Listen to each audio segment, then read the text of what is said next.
you're self-employed and you haven't filed taxes or paid taxes in several years, you probably do feel that it's become too large to fix, right? And that's the feeling I get from a lot of the people that I meet with that are self-employed and in that situation. And it could be for a lot of reasons. Maybe the records are incomplete. Maybe you don't know exactly how much you made, or perhaps you're afraid that filing those missing returns is going to immediately bring the IRS to your door and you're trying to delay that. But the reality, here's the thing, ignoring the problem usually just makes it worse. And filing returns without first developing a strategy on how to pay them can create problems of their own. So in this video, I'm going to explain the steps that I recommend for self-employed taxpayers to what they should do to get back in compliance, determine what they really owe, and then find an IRS resolution that they can actually afford. I'm Bob Jablonsky, and I help individuals and business owners resolve their IRS problems. Let's begin with the first step. So what is that? Well, step one is find out what the IRS already knows. Remember, you're afraid you're just going to have problems with the IRS, right? And so the last thing you want to do is report something, find out that they know things that you didn't report, and you just have a bigger headache. And what you thought you did all this work to resolve this issue, it's just another issue we run into. So before preparing several years of tax returns, first obtain and review your IRS transcripts. And you can get those. That's what we help taxpayers with all the time. But you could go to irs.gov. You could set up an account and get your own. So you may want to look at doing that. And there's a few different types of transcripts out there that you're going to be looking at: account transcripts, return transcripts, and wage and income. And we're going to talk about two of those today. So first of all, you can pull the account transcripts, and you could use those to do a few things. You could verify which periods have been filed and which have not been filed. Which ones do you still need to file? You can also verify if the IRS filed a substitute for return on your behalf, and we'll talk about that in a moment. You can look at that and you can see if a return has been filed, do you owe anything? And what do you owe on it? And what is the activity that occurred related to that? So that's the account transcript. In addition, a substitute for return, right? I mentioned that a little earlier, and that's when they file a return for you, and they're filing it based on information that they receive from third parties, as far as income. So the reality is they may be claiming all your income, but not your expenses. What's that mean? That means that the amount you owe, that as they calculated it, may be dramatically overstated. And in those cases, you may want to go back and file an original return to get it down to what you actually owe.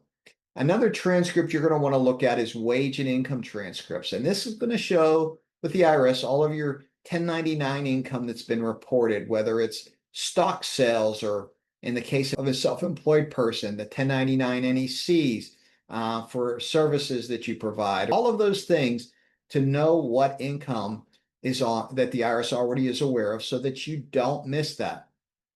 It will also have 1098s, mortgage interest that you've paid, as well as some information as far as K1s and tuition payments and things like that. So a lot of information is out there in that wage and income transcript, and you want to make sure you catch all of that on your return. So you've done that, but what do you have to do before you move forward? Well, you're going to definitely have to go through step two, and you're going to have to reconstruct your business income and expenses.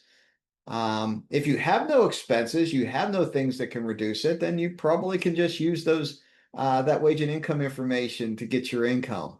But most people, when we're talking about self-employed people here, they have expenses. And so, and the reality is, even if the income wasn't reported, you need to report it. You need to report accurately. So you want to move forward and report, you need to get good information, your own set of books, right? And one of the biggest reasons many self-employed people delay filing returns is because their records are incomplete. Here's the thing. Incomplete records don't necessarily mean your returns can't be prepared. You should be able to get bank statements and credit card records, Form 1099s and invoices and accounting records, things that recreate your income and expenses. And then you also have that information from the IRS. And so your objective here is not to invent deductions or just start estimating my cost of sales was 60%. Let me put that in. That's just going to create a problem later, right? If you're audited and using estimates. What you want to be doing is to create a reasonable, supportable record of your business activity. And like I said, you're going to know a lot of information about your income from the IRS and so on, but it's very important not to overlook legitimate expenses. Reporting all the income while missing thousands of dollars of deductions, what's that going to do? In addition to increasing that income tax, it's going to end your self-employment tax. There's going to be penalties and interest related to them in most cases. Those will be increased as well since they're based on that amount of tax. The third thing is to determine which returns must be filed.